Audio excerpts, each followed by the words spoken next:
আওয়ামী লীগের রাজনীতি করার কোনো অধিকার নাই। নৌকা ডুবে গেছে, আর উঠতে দেওয়া হবে না। দিনাজপুরে জাগপা মুখপাত্র রাসের প্রধান তিনি একথা বলেন। মেহেদী হাসান ফুয়াদ, দিনাজপুর জেলা প্রতিনিধি, ছবি চিত্র বিস্তারিত।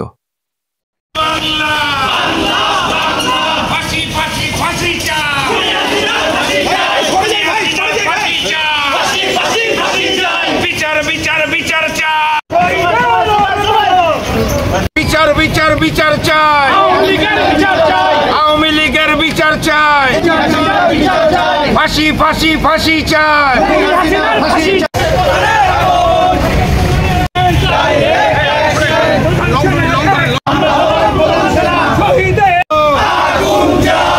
ফাঁসি ফাঁসি ফাঁসি চাই,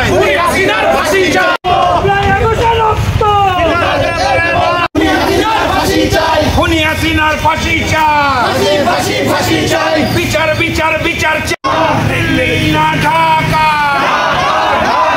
হিন্দি না বাংলা, ফাঁসি চাই, বিচার রুখে দাও জনগণ, রুখে দাও জনগণ।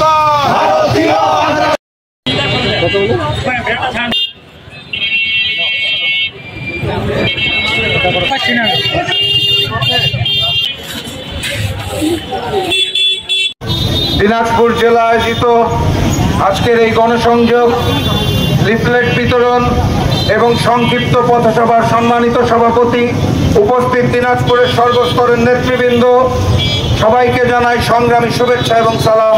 আসসালামু আলাইকুম। মাগরিবের ওয়াক্ত আসন্ন, বক্তব্য দেওয়ার সময় নয় এটা। আমি শুধু সংক্ষেপে দিনাজপুরবাসীকে স্মরণ করে দিতে চাই, এই পথ দিয়ে যখন আসছিলাম তখন একটা ভাঙা জায়গা দেখতে পেলাম। জায়গাটা কার আপনারা সবাই জানেন এবং বুঝেন।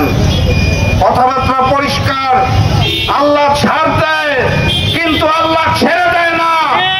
অতীত থেকে শিক্ষা নিতে হবে, ভবিষ্যতেও যদি কেউ মজলুমদের বিপক্ষে দাঁড়ায়, বাংলার জনগণ ইনশাআল্লাহ একত্রিত হয়ে প্রতিরোধ করবে। হাজারো শহীদের রক্তের বিনিময়ে যেই নতুন বাংলাদেশ এসেছে, সেই বাংলাদেশে আওয়ামী লীগের রাজনীতি করার কোনো অধিকার নাই। অগাস্ট মাসের 5 তারিখে আওয়ামী লীগের খবর রচিত হয়েছে, যেই নৌকা ডুবেছে সেই নৌকাকে আর উঠতে দেওয়া হবে না। সংগ্রামী সাথী এবং বন্ধুগণ, ষড়যন্ত্র চলছে, ভারত থেকে ষড়যন্ত্র করা হচ্ছে। বাংলাদেশের ক্যান্টনমেন্টের ভিতরে MIST নামক যে শিক্ষা প্রতিষ্ঠান, সেখানেও ভারতীয় সেনাবাহিনীর 4 জন কর্মকর্তা এখনো কাজ করছেন। আমরা জানি শেখ হাসিনার আমলে রাজনৈতিক দলগুলোর মধ্যে, প্রশাসনের মধ্যে, সরকারি বেসরকারি জায়গায় ভারতীয় রয়ের এজেন্টকে ঢুকানো হতো। কিন্তু শেখ হাসিনার পতনের 10 মাস পরেও আমাদের সংরক্ষিত এলাকা ক্যান্টনমেন্টের ভিতরে MIST-তে ভারতের 4 জন কর্মকর্তা কিভাবে কাজ করে আমি অন্তর্বর্তী সরকারের কাছে জানতে চাই। কথাবার্তা পরিষ্কার, আগামীর বাংলাদেশে ভারতীয় আধিপত্যবাদ, ভারতীয় আগ্রাসনকে আমরা মেনে নেব না, মেনে নেওয়া হবে না ইনশাআল্লাহ। জুলাই গণঅভ্যুত্থানের সংগ্রাম যেভাবে শেখ হাসিনার বিরুদ্ধে ছিল, একইভাবে আওয়ামী লীগের বিরুদ্ধে ছিল, একইভাবে নরেন্দ্র মোদী এবং দিল্লি সরকার ভারতের বিরুদ্ধেও ছিল। 5ই আগস্টের জয়টা শুধুমাত্র আওয়ামী লীগ কিংবা শেখ হাসিনার বিরুদ্ধে নয়, হিন্দুস্তানের বিরুদ্ধেও। হিন্দুস্তানের পানি আগ্রাসন বন্ধ করতে হবে, সীমান্তে হত্যা বন্ধ করতে হবে, অবৈধ পুশিন বন্ধ করতে হবে, বাংলার জমিন যা দখল নিয়েছে তা ফেরত দিতে হবে, না হলে ভবিষ্যতে ভারতের বিরুদ্ধে আন্দোলন গড়ে তোলা হবে।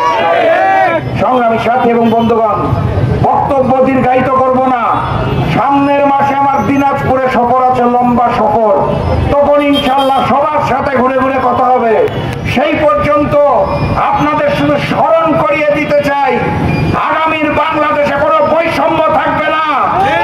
আগামীর বাংলাদেশে আমরা চাঁদাবাজি মেনে নেব না।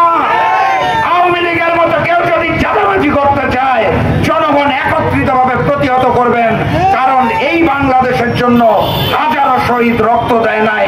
অতএব আগামীর বাংলাদেশ